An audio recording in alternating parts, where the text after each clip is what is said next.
പാകിസ്ഥാനിൽ നടക്കുന്ന പ്രതിഷേധങ്ങളെ പിടിച്ചുകെട്ടാൻ കഴിയാതെ പ്രധാനമന്ത്രി ഷഹബാസ് ഷെരീഫും സൈനിക മേധാവി അസീം മുനീറും വീണ്ടും പാക് സർക്കാരിന്റെ ഭരണ പരാജയത്തെയാണ് ഇവിടെ സൂചിപ്പിക്കുന്നത്.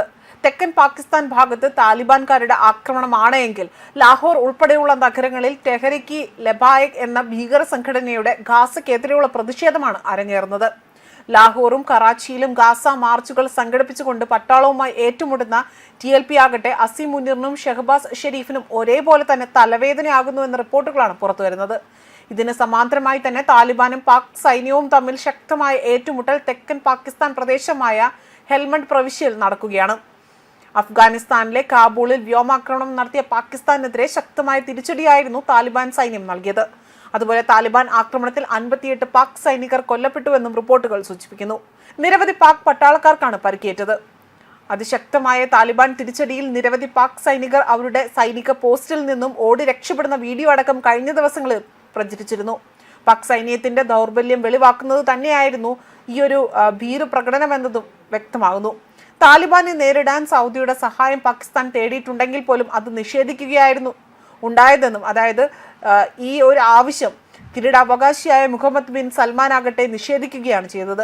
ഇതോടുകൂടി തന്നെ പാകിസ്ഥാനെ ആരെങ്കിലും ആക്രമിച്ചാൽ അവരെ സൗദി തിരിച്ചടിക്കുമെന്ന പാകിസ്ഥാൻ പ്രധാനമന്ത്രി ഷഹബാസ് ഷെരീഫിന്റെ അവകാശവാദം പൊളിയുകയാണ് ചെയ്തിരിക്കുന്നത്.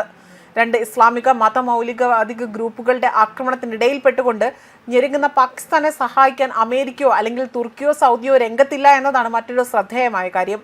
ഇതിനിടയിലാണ് ഇന്ത്യക്കെതിരെ ചില ഭീകരാക്രമണം നടത്താൻ പാകിസ്ഥാൻ ഭീകരരെ അല്ലെങ്കിൽ അവിടേക്ക് എത്തുന്നു എന്ന വാർത്തകൾ കഴിഞ്ഞ 2 ആഴ്ചയ്ക്ക് മുന്നേ പ്രചരിച്ചത്.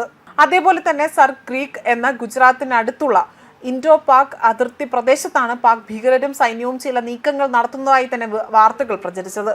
എന്നാൽ താലിബാന്റെയും ടെഹരിക്ക് ലബായിക് പാകിസ്ഥാന്റെയും ഒക്കെ തന്നെ ആക്രമണങ്ങളിൽ ശക്തമായതോടുകൂടി സ്വന്തം രാജ്യത്തെ പല കഷ്ണങ്ങളായി തന്നെ മുറിക്കുന്നതിൽ നിന്നും രക്ഷപ്പെടാൻ പെടാപ്പാടുപെടുകയാണ് ഇപ്പോൾ അസീം മുനീറും ഷഹബാസ് ഷെരീഫും എന്ന വാർത്തകളാണ് പുറത്തു വരുന്നത്. തെക്കൻ പാകിസ്ഥാൻ ഭാഗത്തു നിന്ന് തന്നെ താലിബാൻകാരുടെ ആക്രമണം ആണെങ്കിൽ പോലും ലാഹോർ ഉൾപ്പെടെയുള്ള നഗരങ്ങളിൽ TLPയുടെ ഭീകര സംഘടന നടത്തുന്ന വലിയ രീതിയിലുള്ള പ്രതിഷേധങ്ങളും ആക്രമണങ്ങളുമാണ് ഇപ്പോൾ സർക്കാരിന് അവിടെ നിന്നും ഒന്നും ചെയ്യാൻ പറ്റാത്ത തരത്തിലേക്ക് തലവേദനയായി മാറുന്നത്. തുടർച്ചയായ ആക്രമണങ്ങളിൽ പാക് സൈനികർക്കും വൻതോതിൽ നാശനഷ്ടം നേരിടേണ്ടി വരുന്നുണ്ട്. ഒരു കാലത്ത് പാക് സൈന്യത്തിന്റെ പങ്കാളികളായി തന്നെ TLP അറിയപ്പെട്ടിരുന്നുവെങ്കിൽ ഒക്ടോബറിൽ പാക് സർക്കാരിനെയും സൈന്യത്തെയും എതിരെ തന്നെ പ്രതിഷേധിച്ചുകൊണ്ടാണ് ഇവർ രംഗത്ത് വന്നത്. ഇതോടുകൂടി തന്നെ അസീം മുനീറിൽ നിന്നും TLP അകലുകയാണ് ചെയ്തിരിക്കുന്നത്, അല്ലെങ്കിൽ അവരുടെ വിശ്വാസം നഷ്ടപ്പെടുകയാണ് ഉണ്ടായിരിക്കുന്നതും. ന്യൂസ് ഡെസ്ക് കർമ്മ ന്യൂസ്.